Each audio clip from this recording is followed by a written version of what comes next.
La bénédiction à la ville et au monde du pape Jean-Paul II, message pascal où il fut question sans le dire expressément de la paix en Irlande. Le Saint-Père a souhaité de joyeuses Pâques en 58 langues. À Belfast, les deux communautés célèbrent Pâques, traditionnelle marche des catholiques qui commémorent la guerre contre les Anglais en 1916 alors que la campagne pour le référendum commence. Les fêtes de Pâques avec la cueillette des œufs de toutes les formes et de toutes les couleurs, le savoir-faire des chocolatiers ou d'artisans qui sculptent avec minutie les coquilles. L'homéopathie en quête de reconnaissance, cette autre médecine connaît un succès grandissant. Le Conseil de l'Ordre des médecins demande que cette discipline enseignée en faculté soit évaluée. C'est l'enquête du journal. Entre pluie et soleil, le Paris-Roubaix, une course chaotique, la boue, les crevaisons et les chutes au rendez-vous. Vainqueur l'Italien Franco Ballerini qui s'est imposé en solitaire. Madame, Monsieur, bonsoir. Devant plus de 150 000 fidèles massés sur la place Saint-Pierre, le message de Pâques du Saint-Père entre espoir et appréhension. L'espoir de paix en Irlande, la paix compromise au Proche-Orient par des options politiques risquées. Le pape Jean-Paul II a demandé aux hommes de ne pas répéter les erreurs tragiques du XXe siècle. La bénédiction à la ville et au monde, Urbi et Orbi, en 58 langues. Alain Chalvran. Bonne fête de Pâques, dans la joie et la paix du Christ ressuscité. Pour la 19e fois de son pontificat, Jean-Paul II a prononcé sa bénédiction Urbi et Orbi à la ville et au monde. Le visage marqué par la fatigue d'une semaine sainte éprouvante dans un froid quasi hivernal. Un froid qui n'a pas découragé les fidèles, 150 000, venus pour entendre le Saint-Père leur souhaiter une joyeuse Pâques en 58 langues. Fatigue ou retard dans l'horaire de la Mondiovision, toujours est-il que c'est depuis le parvis de la basilique et non de la loge que Jean-Paul II a prononcé cette année la bénédiction. Pour le voir depuis la foule, il valait mieux avoir des jumelles ou être juché sur le socle d'un lampadaire ou encore faire une pyramide humaine comme ces rescapés des JMJ parisiennes, tout à leur bonheur d'être là. Nous sommes venus en pèlerinage pour célébrer la Pâques auprès du Saint-Père, parce que c'est là que toutes les grâces se répandent sur le monde. C'est fabuleux, la nuit de Pâques à passer à Saint-Pierre de Rome. Hier, c'était assez formidable parce qu'il a chanté, on a vu tout le canon, il a chanté pendant la messe. Donc j'ai trouvé en très bonne forme. Bon.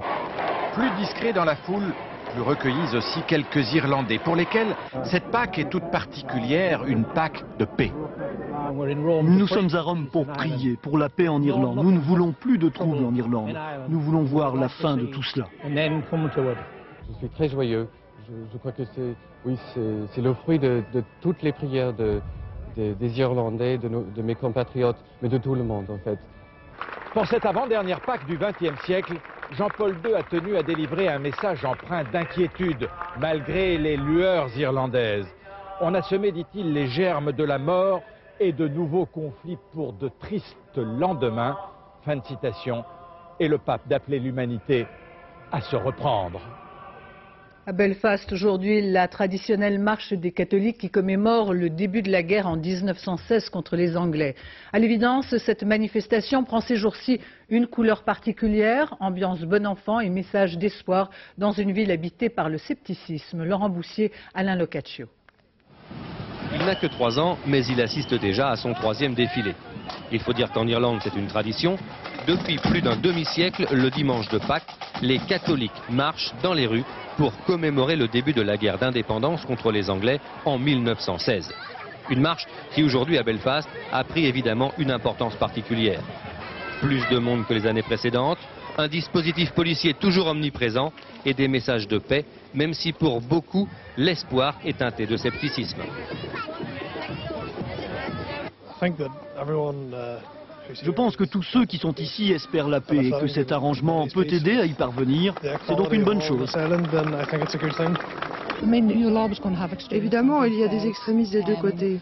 Mais j'espère que le temps leur fera comprendre qu'ils sont seuls et que tous les autres veulent la paix. Samedi prochain, les militants du Sinn Féin, le parti de Gerry Adams, devront se prononcer sur le texte de l'accord. Un obstacle déjà franchi par les protestants, avec le soutien du principal parti unioniste d'Ulster, l'UUP, au plan de paix signé par ses dirigeants. Nous pensons qu'il y a encore beaucoup de chemin à faire. Signer un accord, c'est sur le papier. Le vrai changement doit être dans le cœur des gens. Certainement, il y aura des problèmes. Il y a des questions des prisonniers, il y a ceux qui ont été tués, il y a les parents, etc. Bien sûr, il y a les problèmes, mais c'est une question de régler tout ça d'une manière, d'une bonne manière, d'une manière juste, mais aussi d'une manière d'être capable de pardonner ce qui est passé dans le passé. Comment neutraliser les extrémistes des deux bords? Comment faire accepter à l'IRA cet accord de paix? C'est le défi auquel sont soumis ceux qui, il y a 2 jours, ont signé un accord qu'ils voudraient historique. Et d'ici 6 semaines, vous le savez, les Irlandais seront appelés à se prononcer par référendum. La campagne du oui pour la paix a déjà démarré. Le Premier ministre britannique Tony Blair, en Espagne où il passe les fêtes de Pâques, lance un appel à John Major et au président Clinton pour appuyer cet accord. Nous l'écoutons. John Major a été le principal architecte de tout ce processus. Et comme je l'ai déjà dit, nous lui devons notre très profonde gratitude. Parce que vraiment, je pense qu'il fallait un courage considérable pour lancer ce processus de paix. Alors j'espère qu'il acceptera demain de nous aider à convaincre les Nord-Irlandais de dire oui. Ainsi bien sûr que le président des États-Unis. Ce serait extraordinaire si Bill Clinton pouvait venir en Irlande du Nord avant le vote. Et puis le Sinn Féin, le politique de l'IRA, devrait se prononcer sur l'accord dans 1 à 2 semaines. C'est ce qu'a indiqué tout à l'heure l'un de ses porte-paroles. À Jérusalem, depuis l'église du Saint-Sépulcre, au milieu de touristes et de fidèles qui célébraient Pâques, le patriarche Monseigneur Michel Sabal lance un appel à la paix en Terre Sainte. Alors que la Pâque catholique coïncide cette année avec la Pâque juive, le patriarche de Jérusalem, dans son message pascal, déclare « Nous disons assez de violence, assez de sang et assez de discrimination entre les peuples ». Les 3 cosmonautes de la station Mir ont commémoré aujourd'hui le 37e anniversaire du premier homme dans l'espace, Youri Gagarin, dont l'exploit est gravé dans tous les esprits. En Russie, c'est la journée des cosmonautes. Quelques heures auparavant, les cosmonautes étaient sortis dans l'espace pour jouer les mécanos. Sébastien Vibert. Vu d'ici, la Terre est une splendeur qui invite davantage à la contemplation qu'à la mécanique. Mais Talgat Moussabayev et Nikolai Boudarin, les 2 cosmonautes russes de la station Mir, ont dû se résoudre à une nouvelle sortie sous les étoiles. Mir n'en finit pas de se déglinguer.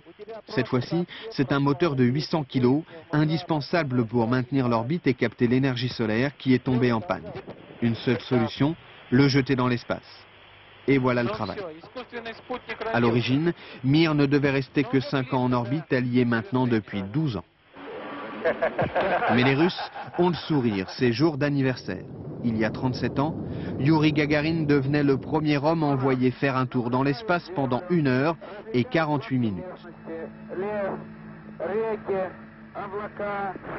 Comblé d'honneur, il confessait son émotion d'avoir pu distinctement de là-haut voir la terre, les rivières, les lacs et les nuages. Ses lointains successeurs, eux, une fois leur travail terminé, ont célébré sa mémoire dans la bonne humeur et la pesanteur. D'autres réparations sont prévues les jours prochains. Sur Terre, les producteurs de chou-fleur de Bretagne font une pause, une trêve momentanée après plusieurs jours d'opération commando. Pour les vacanciers, cette trêve ne facilitera pas les retours demain. Les installations ferroviaires sont hors de service pour au moins 1 semaine. Sur place, la colère des producteurs ne s'est pas calmée. Les raisons de ce ras-le-bol avec le portrait d'un agriculteur dans la région de Paimpol, Olivier Sioux, Gabriel Camilla. Après 1 semaine de manifestations, Jean-Jacques Lebris a retrouvé sa ferme et les soucis du quotidien. Car pour lui, comme pour tous ses collègues, producteurs de légumes bretons, défilés, occupations de gares et de péages n'ont pour l'instant pas changé grand-chose aux données du problème. Un chou-fleur comme celui-ci, vous le vendez combien? Ben, celui-là, on le vend à 1,40 € la pièce actuellement. Alors que votre prix de revient, c'est Le prix de revient est de 2,50 € l'unité. Donc on peut dire que vous perdez... On perd plus d'1 franc de la tête en ce moment. Ouais. À l'origine des malheurs des producteurs de chou-fleur, il y a la concurrence de l'Italie et de l'Espagne, dopée par les dévaluations successives de leur monnaie. L'euro, espère-t-on ici, devrait corriger tout ça. Et en attendant, l'État a bien promis plusieurs dizaines de millions de francs d'aide supplémentaires. Mais pour Jean-Jacques, c'est une goutte d'eau dans la mer et à terme tout l'équilibre d'une filière qui lui semble menacée. Si les choux-fleurs ne marchent pas, les gens peuvent se mettre à planter de l'artichaut et on va se retrouver très vite avec des excédents d'artichaut. Et c'est toute une filière légumière qui peut se trouver complètement anéantie, déstabilisée. Jean-Jacques Lebris s'est installé ici avec sa famille il y a 10 ans. Il s'est endetté pour valoriser les 35 hectares de terre qu'il exploite, mais parfois le désespoir le guette. Je suis optimiste par nature, donc j'y crois encore à mon métier. Et des fois, je dis à certains collègues, il faut tenir, quoi. Mais c'est pas toujours évident de convaincre. Tenir, c'est en tout cas la ferme intention des agriculteurs bretons. Le temps d'une trêve pascale, les manifestations se sont interrompues. Elles pourraient bien reprendre de plus belle dès mardi prochain. Alerte à la listeria. De l'eau de fromage de la marque Leduc susceptibles d'être contaminés par cette bactérie sont pour l'essentiel retirés de la vente. Les consommateurs qui détiennent ces produits portant des dates limites d'utilisation du 11 avril et du 1er mai doivent les rapporter. Les mesures à prendre, explication Olivier Galzi. L'ombre de la listeria plane sur le maroilles Leduc. De l'eau de ce fromage serait infectée, de l'eau portant au dos de la boîte leurs numéros 7 et 14. 3000 fromages en tout sont incriminés. Bien que surpris par le résultat des analyses, le producteur se voulait aujourd'hui rassurant. Moi je peux dire que les consommateurs n'ont pas de soucis à se faire puisque je pense qu'on a mis vraiment le paquet pour que tout soit retiré immédiatement. Et actuellement je peux dire que les lots 7 et 14 à mon avis ont complètement disparu du marché. Ces lots ont pourtant été vendus dans 7 départements. L'Aisne, le Nord, le Pas-de-Calais, le Val d'Oise, la Seine-Saint-Denis, le Loiret et enfin les Alpes-Maritimes. Dans ces départements donc, attention, les lots incriminés portent les dates limites de consommation du 11 avril et du 1er mai. Le risque encouru n'est pas négligeable. La listeria est une bactérie provoquant la listériose, une maladie pouvant être grave pour les femmes enceintes et les enfants notamment. À Ivry, au 36e jour de l'occupation de la cathédrale, les sans-papiers ont assisté dans une grande discrétion à la messe de Pâques. Près de 80 personnes, toutes célibataires, occupent la cathédrale avec le soutien ou malgré le rejet de certains paroissiens. Reportage Agnès Varamian, Michel Levasseur. Pendant la messe, les sans-papiers avaient choisi de se faire discrets. Quelques-uns attendaient même dehors. D'autres, une poignée, s'étaient rassemblés à l'intérieur sous leur banderole. Une présence symbolique très loin d'une occupation gênante. Au deuxième étage de la cathédrale, ceux des 80 sans-papiers qui ne participent pas à l'office se préparent des maillots pour rencontrer demain une équipe de football locale. Leurs lits, leurs affaires sont pliés, rangés. Ils veulent, disent-ils, respecter les lieux et les gens. Nous ne sommes pas des gens violents, nous sommes des gens honnêtes et sérieux. Et on fait voir à la population française notre sérieux, surtout et notre dignité. Pendant l'office, l'évêque a parlé de partage, mais peu des sans-papiers. Chaque jour, 4 ou 5 lettres de diocésains parviennent à la cathédrale pour désapprouver cette occupation. Moi, la seule question que je me pose, c'est pourquoi qu'ils n'occupent jamais les mosquées. C'est-à-dire C'est-à-dire qu'ils sont quand même musulmans, et en principe, et je pense que ça serait bien que les musulmans pratiquant des débris prennent part au problème des sans-papiers. Mais pour le diocèse, cette hostilité est loin d'être majoritaire, et l'église d'Évry s'affirme toujours aussi compréhensive. Plus vite ils auront résolu leur situation, mieux ce sera pour eux, et c'est surtout ça qui compte. Ce qui nous concerne, c'est relativement accessoire. Les sans-papiers, tous célibataires et expulsables, se servent à l'évidence de l'église comme d'un bouclier et sont décidés à rester ici longtemps. Tradition pascale oblige et pour le plaisir des plus gourmands, des œufs de Pâques dans les vitrines des chocolatiers, de toutes les formes et de toutes les grandeurs. Le savoir-faire des maîtres chocolatiers qui présentent à leur façon leur collection. À Thoiry, dans le parc animalier, vaste partie de cache-cache pour ramasser le maximum d'œufs de Pâques. Ceux-ci ont une particularité, ils sont de toutes les couleurs. Jean Pézieux, Grégoire Ozina. Promenade étrange dans le parc de Thoiry. Elle se produit une fois par an, le dimanche de Pâques. Tu me montres? Oh là là. Comment il s'appelle ce petit bonhomme? Yannick. Tu as trouvé combien d'œufs, Yannick? 3. Combien? 3. 3. C'était jour de fête aujourd'hui pour les enfants et leurs parents dans le jardin de Thoiry. Pensez, 7000 œufs cachés dans les pelouses et les buissons. Des œufs durs colorés, plus quelques lapins et cloches au chocolat.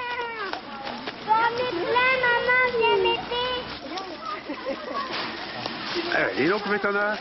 Oh, je sais pas, je les ai pas comptés. Tu as ramassé ça seul? Qui t'a fait quoi?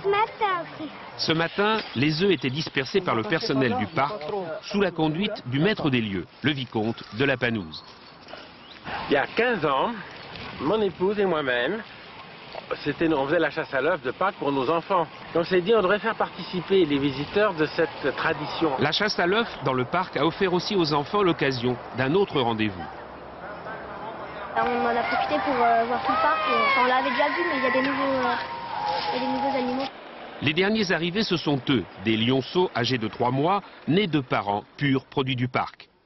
Étonnement des enfants encore, face aux autruches, et parmi les espèces aussi peu farouches, les zèbres. C'était un dimanche de Pâques tout plaisir au parc de Thoiry. La neige ces dernières 24 heures a joué les troubles fêtes sur la route des vacanciers. En revanche, les flocons qui sont tombés cette nuit ont fait le bonheur des derniers adeptes de sports d'hiver aussi tardifs. Alors que sur place, à la Clusa par exemple, on est déjà en train de préparer la fermeture de la station. Virginie Fichet, Olivier Jacquelin. Noël au balcon, pas cotisons. Décidément, les vieux dictons ont toujours raison. 30 cm de poudreuse en bas des pistes. En survolant les Alpes, les cloches de Pâques ont été généreuses. Entre brouillard et éclaircies, les derniers skieurs savourent le cadeau. On est vite février. Il y a trop de monde. Là, c'est l'idéal. Il n'y a pas trop de monde et les conditions de neige sont idéales. C'est vrai, mais en plus, je suis blessé, donc c'est rageant. J'avais pas prévu autant de neige et en plus, je peux pas skier, donc non, c'est bête. On est des petits bénards. Ouais, non, c'est super, ouais. La neige comme un bouquet final pour les retardataires. À Pâques, un tiers seulement des capacités d'accueil de la station est occupé. Oublié l'hiver, le village de la Clusa glisse lentement vers la saison estivale. À Pâques, c'est plutôt de la clientèle dilettante qui skie peu, qui vient essentiellement pour apprécier la montagne, pour apprécier la beauté du paysage, bon, occasionnellement se faire 2-3 petites descentes, mais il est vrai que là ça change un peu les données avec cette poudre et puis on a de nouveau des skieurs accros qui sont là. 7 à 8% de progression en fréquentation. Cette année, la saison a été bonne, mais il faut bien penser à la fermeture. Opération démontage donc. Depuis 15 jours, les équipes techniques ont commencé le grand nettoyage de printemps. Ok, Gilles, tu bouges plus. Contrôle, révision, aucun téléphérique, aucune remontée mécanique n'échappera à leur inspection. Tout est contrôlé, démonté, chaque pylône est vérifié, tous les boulons sont contrôlés, toutes les parties sensibles au niveau des soudures sont contrôlées visuellement. En attendant l'été, les adeptes de la glisse, eux, sont bien décidés à en profiter jusqu'au dernier flocon. Ici, on ferme le 26 avril. Une page médecine à présent avec le succès grandissant de l'homéopathie. Cette autre façon de soigner, illusoire pour certains, incontestable pour d'autres, est désormais enseignée en faculté. L'homéopathie en quête de reconnaissance, alors que le Conseil de l'Ordre des médecins demande que cette discipline soit évaluée. C'est l'enquête de notre journal. Françoise Vallet, Nathalie Gallet. On peut passer devant sans le remarquer. Pourtant, voici l'unique hôpital de France où l'on soigne par homéopathie depuis plus d'un siècle. Aujourd'hui, toutes les techniques de la médecine moderne sont utilisées, mais l'homéopathie est toujours là. Un centre de santé propose même des consultations par des médecins homéopathes. Consultations à 115 francs remboursées par la sécurité sociale.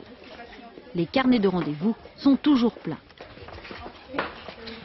Nina, 11 mois, souffre d'otite et bronchiolite à répétition. Sa maman a décidé d'essayer l'homéopathie. Depuis qu'elle est née, elle a régulièrement des batteries qui d'antibiotiques, qui de corticoïdes. Tout ça pour une si petite fille me choque un petit peu, quoi, me dérange. Donc je suis venue effectivement chercher un remède de fond et plus doux pour elle.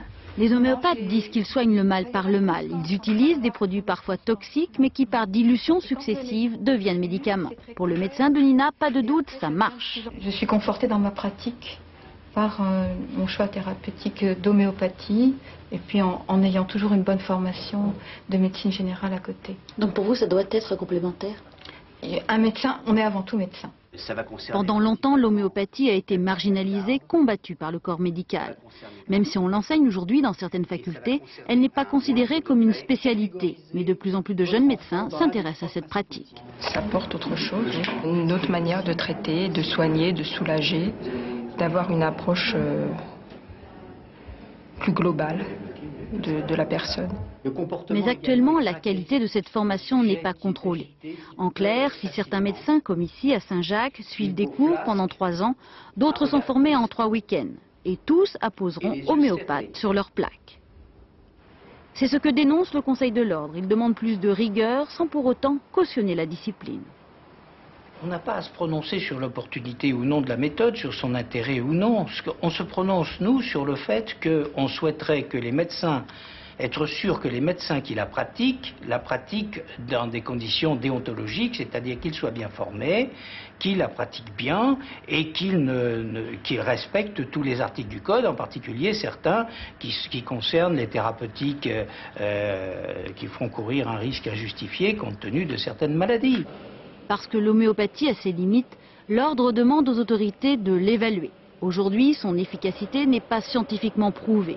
Paradoxe, le médicament est parfois tellement dilué qu'il ne reste plus la moindre molécule du produit initial. Pourtant, les médicaments homéopathiques sont remboursés par la sécurité sociale. Je crois que le remboursement de l'homéopathie procède en fait de l'idée que l'on peut prendre en charge des médicaments qui ont une certaine utilité dans certaines circonstances et qui représentent une prescription pas trop coûteuse.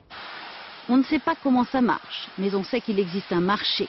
2 grands laboratoires français sont aujourd'hui leaders mondiaux et 38% des Français ont recours à l'homéopathie.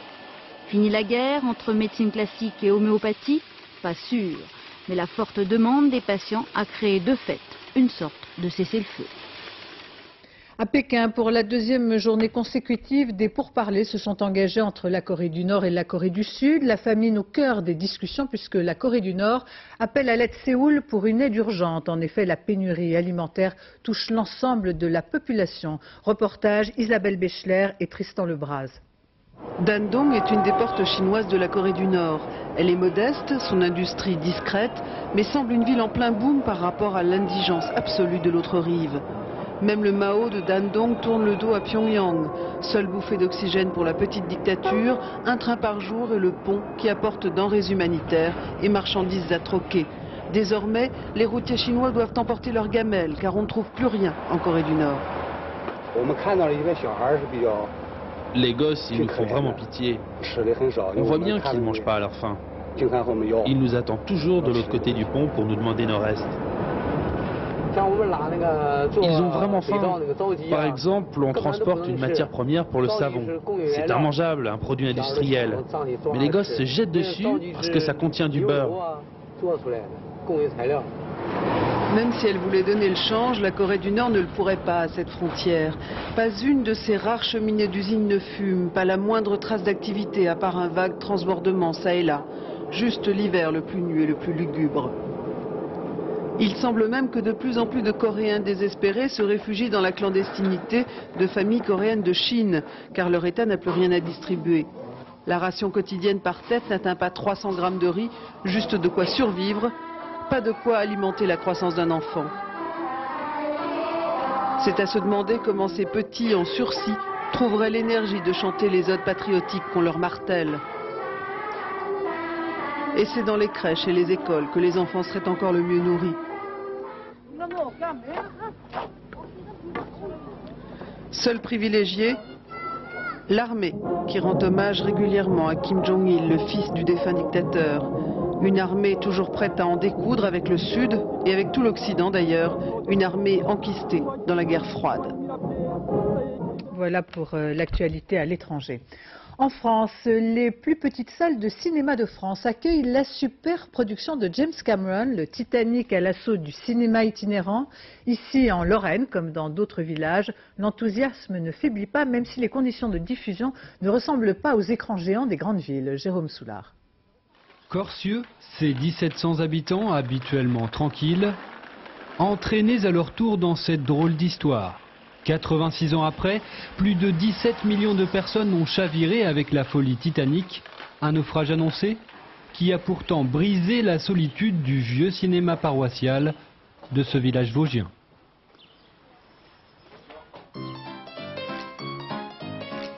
Toujours à l'heure depuis 15 ans, les itinérants du Centre régional audiovisuel de Lorraine installent donc comme chaque deuxième week-end du mois projecteurs et bobines pour un après-midi titanesque, très attendu. Je l'ai vu à la télévision, mais c'est pas le même. Et je suis contente de venir le voir ici. Je suis avec ma fille et ma petite fille.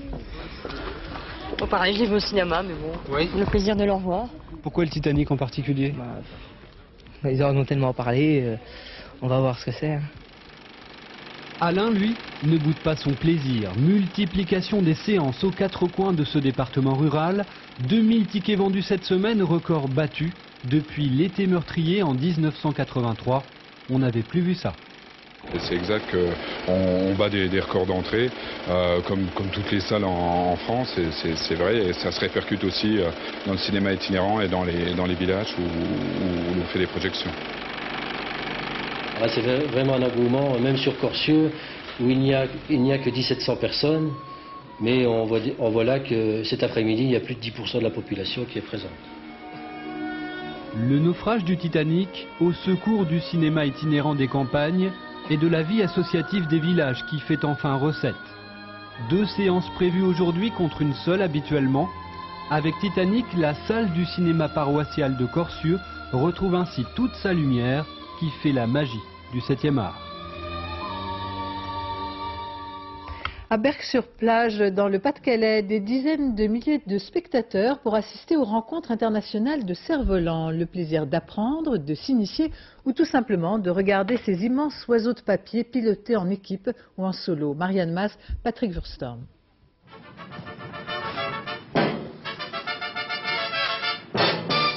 Attention les yeux, les pirates de l'air sont de sortie. Tout le monde sur le pont et à l'abordage. Une fois par an à la même époque, ils envahissent la plage de Berck. Leur but, se faire plaisir. Ça c'était important, c'est s'amuser ensemble et d'être ensemble et être une équipe. Il y a des gens qui sont bien dans les nœuds, parce que ça c'est très important. Il y a des autres qui se connaissent bien dans le vent. Chacun a sa spécialité. Changement de décor, changement de spécialité. Là, on fait dans le démesuré. Vous êtes à l'intérieur du plus gros cerf-volant du monde. Ça fait drôle, je m'imaginerais jamais dans un cerf-volant. Ouais, c'est pas mal, hein. C'est aussi gros qu'une montgolfière. Il aura fallu 1900 mètres carrés de toile pour réaliser ce monstre et pourtant le petit animal qui a servi de modèle ne mesurait que 10 cm. 2 years ago, Peter... Il y a 2 ans, c'est Peter Lynn, un néo-zélandais, qui a battu le record du monde en construisant ce cerf-volant, le Megabyte. Il fait 66 mètres de long, 22 mètres de large et il pèse environ 200 kilos.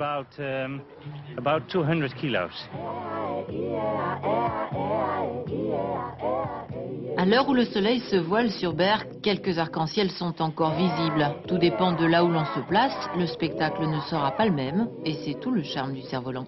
Ils sont le plus beau, c'est quand on les voit de profil. On voit tout le dégradé des couleurs. En fait, c'est souvent le pilote qui est le plus frustré dans ce cas-là. C'est vrai que vous ne voyez pas grand-chose? Non, non, moi je vois un rose là. Il y en a 14 de couleurs différentes. L'invasion de cerfs-volants devrait durer jusqu'à demain soir dans le ciel de Berck. Un conseil si vous y passez, emmenez du matériel adapté. Il y a des engins qui, même par grand vent, ne décolleront jamais. Sport avec la classique Paris-Roubaix. De nombreuses péripéties alimentées par le mauvais temps ont émaillé la course. Un parcours difficile dans la boue avec à la clé de nombreuses chutes ou crevaisons. C'est finalement l'Italien Franco Ballerini, 3 ans après sa première victoire, qui a remporté la course. Alexandre Cara. Pour Franco Ballerini, l'enfer du Nord n'est pavé que de bonnes intentions. Au point que ces pavés, il les embrasse. Aujourd'hui, Ballerini l'Italien est devenu le roi de l'arène des classiques. 266 km, dont 50 de pavés, Paris-Roubaix, c'est l'obsession Ballerini. Battu de quelques centimètres par Duclos-Lassalle en 93, vainqueur en 95, depuis, il n'avait qu'un rêve, tenir encore le haut du pavé. Paris-Roubaix, c'est la légende du Nord. Pour entrer dans cette légende, il faut vaincre les pavés pour vaincre les autres. La victoire de l'homme, mais aussi celle de la machine, résister au bourbier, se jouer des chutes. Paris-Roubaix, c'est une épopée, c'est héros des équilibristes.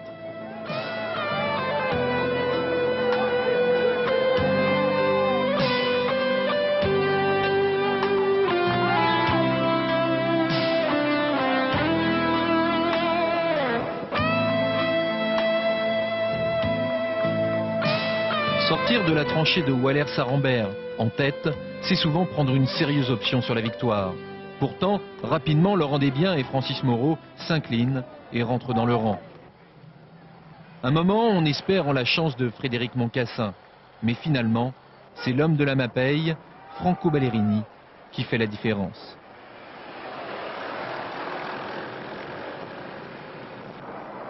Aujourd'hui, j'essaie d'aller bien. Et avant de la course, j'essaie d'avoir une grande conduction. Mais Paris-Roubaix, il vaut beaucoup de chance. Vainqueur ou pas, pour tout le monde, c'est ici que finit Paris-Roubaix. Dans les douches chargées d'histoire du Vélodrome, un petit bout de paradis pour ceux qui ont connu l'enfer. Ici, on n'échangerait pas un bout de savon pour tout l'or du monde. En Formule 1, c'est Michael Schumacher sur Ferrari qui vient de remporter le Grand Prix d'Argentine. Deuxième, Mika Häkkinen. Laurent-Frédéric Bollet.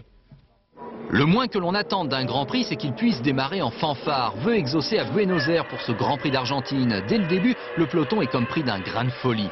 David Coulthard parti en tête, c'est d'abord Schumacher et Häkkinen qui se bagarrent sec sur un sol partiellement humide. Ensuite, c'est Irvine et Frentzen qui se frottent l'un à l'autre. Ça démarre donc sur les chapeaux de roue, au sens propre comme au sens figuré. Et ça n'est pas tout. Schumacher est maintenant revenu sur Coulthard, le leader, et il attaque. L'Écossais se rate quelque peu, en tout cas chacun défend sa place, et c'est l'accrochage qui en rappelle un autre pour Schumacher. Difficile d'accuser l'Allemand pourtant, c'est plus un incident de course semble-t-il. Les deux pilotes repartent, Coulthard en 6e position, Schumacher lui est en tête. Commence alors l'épopée du Baron Rouge, véritable équilibriste sur sa Ferrari. Pour la première fois de l'année, on a enfin le sentiment que les McLaren ont trouvé un adversaire à leur taille. Attention tout de même à la stratégie. Schumacher va devoir observer 2 arrêts au stand, or Mika Häkkinen, lui, n'en a qu'un au programme. On avait presque oublié le vainqueur des 2 premiers Grands Prix de la saison qui récupère la première place. Pendant ce temps-là, les péripéties continuent. Abandon pour Jacques Villeneuve, le champion du monde en titre, décidément peu verni cette année. C'est en fait encore un accrochage avec David Coulthard. Tout se joue donc avec le 2e arrêt de Schumacher. Quand il repart, mission accomplie, oui, il est toujours devant la McLaren. Superbe exploit du pilote Ferrari qui se paye même le luxe d'un tout droit à 5 tours de la fin car il commence à pleuvoir. N'empêche, il peut repartir et Schumacher empoche donc sa 28e victoire pour la plus grande joie des Argentins. Häkkinen est 2e, allez-y 5e, qui sait, le championnat est peut-être relancé. La brûlante Romane Boringer sur la scène du théâtre de Chaillot à Paris. Aujourd'hui, elle a choisi le rôle de Loulou, celui d'une femme libre dans un milieu étriqué, celui de la bourgeoisie de la fin du 19e. Olivier Lenouza, Vincent Bouffartini. Romane Boringer met le cinéma entre parenthèses et remonte sur les planches. Ça me demande en tout cas beaucoup plus de travail, beaucoup plus de rigueur, beaucoup plus de patience. L'amour du théâtre, la scène qui apporte des bleus, plein de bleus partout. Des bleus au corps et à l'âme. Romane interprète Loulou, une héroïne droguée d'absolu. Eh ben tu t'en cherches une, il en trouvera assez. Loulou, la tragédie monstre de Frank Wedekind. Mais qu'est-ce que ça peut te faire? Elle est trop jeune pour vous. Cet enfant a 3 ans de moins que toi. Vous allez mourir d'ennui avec elle. Je la façonnerai à mon nez. Mais elle va se briser entre vos mains. On a dit d'elle qu'elle était immorale, mais elle est entourée de gens qui sont, eux, complètement immoraux. Et j'ai décidé d'en faire une espèce de guerrière, comme ça, une espèce de guerrière du plaisir. Romane qui revient sur scène après 3 ans d'absence. J'en suis à me tirer une balle dans la tête. Mais profitez donc de ce qui s'offre à vous. En 1995, Romane pleurait son Roméo. Je vais embrasser tes lèvres. Peut-être du poison y reste-t-il pour que je puisse mourir. Juliette Loulou, mise en scène par le même homme. Juliette était jeune, avec un amour propre, innocente, patient, vers la mort, vers l'amour. Entre le temps, elle a grandi, elle est devenue une femme d'aujourd'hui, une femme avec toute la nervosité, avec toute la séduction, avec toute la violence. Oh, je vous en prie, je vous en supplie. Rompez avec ce monstre. Pour me livrer à vous? Oh, mon amour, mon ange. Seigneur, arrêtez. Alors piétinez-moi. Relevez-vous. Écrasez-moi, elle peut en sera finie. Mais je ne voudrais pas vous toucher, même pas du pied. Écrasez-moi, étranglez-moi. Mais puisque vous avez de l'argent. C'est une pièce qui secoue un peu sur l'idée qu'on se fait de l'amour, de la sexualité, du désir des uns des autres, mêlés, mélangés. Et c'est une pièce qui bouleverse un peu tout ça. c'est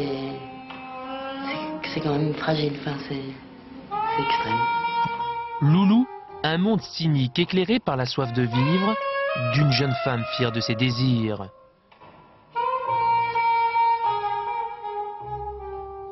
Une nuit de fête pour la techno à Bercy, 17 000 personnes jusqu'à l'aube pour le plus grand événement techno jamais organisé en France, à l'initiative d'M6, une façon de sortir de la clandestinité des rave parties.